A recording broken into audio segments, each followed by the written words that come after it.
Bonjour à tous. Voilà, j'ai décidé de me lancer dans les vidéos, donc je vais faire une première petite tentative. On verra si je mets en ligne et si je poursuis. Donc voilà, j'ai quelques petites chutes de papier. Donc là, j'en ai pris 3 suite à la réalisation de cartes étapes pour le petit bout de chou d'une de mes nièces. Donc, comme je viens d'acquérir la Tac Punchboard sur Vinted, j'ai décidé de faire des petits tags, petites étiquettes avec cette petite planche. Donc voilà, alors elle est colorée, donc je ne l'ai pas acheté colorée, c'est moi qui ai rajouté après l'avoir reçue, parce que je trouve qu'en fait les lignes ton sur ton ne sont pas toujours évidentes à suivre et à lire, donc elles sont nommées de A, des lettres A jusqu'aux lettres L, mais je trouvais plus facile avec un système de couleurs. Donc voilà, j'ai rajouté des couleurs. Niveau décoration, c'est pas forcément le plus joli, mais bon, ça apporte un petit peu de joie et de bonne humeur, et surtout ça rend plus pratique l'utilisation. Donc voilà, donc je vais couper mes chutes, enfin vous préparer pour les tags ou étiquettes. Donc voilà, celle-ci est déjà prête. Et ici, il reste un petit bout. Donc voilà. Donc ensuite, au niveau de la punchboard, ben, rien de plus facile. Hein.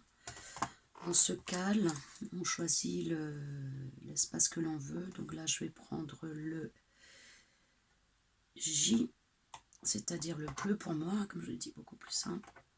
Hop. Et je coupe, tout simplement.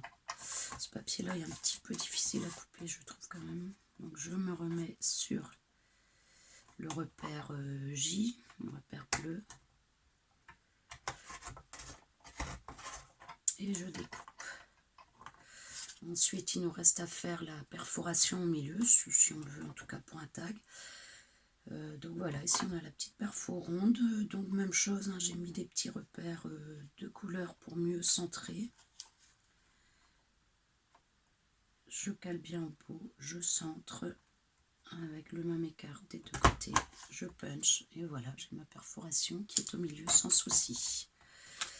Là, je vais en faire un plus grand qui peut du coup être utilisé comme un marque-page par exemple. Hop, même chose, donc là j'ai pris le repère jaune pour moi. Hop, on retourne simplement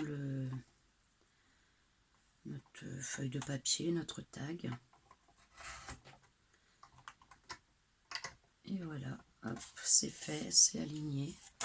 Même chose, si je veux perforer, on a les repères ici, on prend les mêmes repères à droite et à gauche.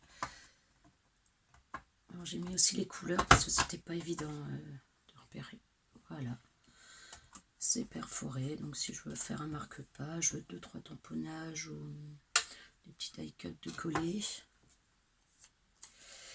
Et là j'ai un petit bout, je vais faire une étiquette style petite étiquette d'écolier en fait avant. Donc là je vais prendre en repère le jaune, je préfère que ce soit un peu plus petit.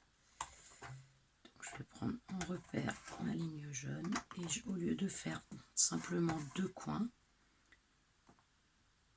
eh bien je vais en faire 4. Je vais faire sur les 4 points. J'avais pris le jaune tout à l'heure, je trouvais tout. Ici.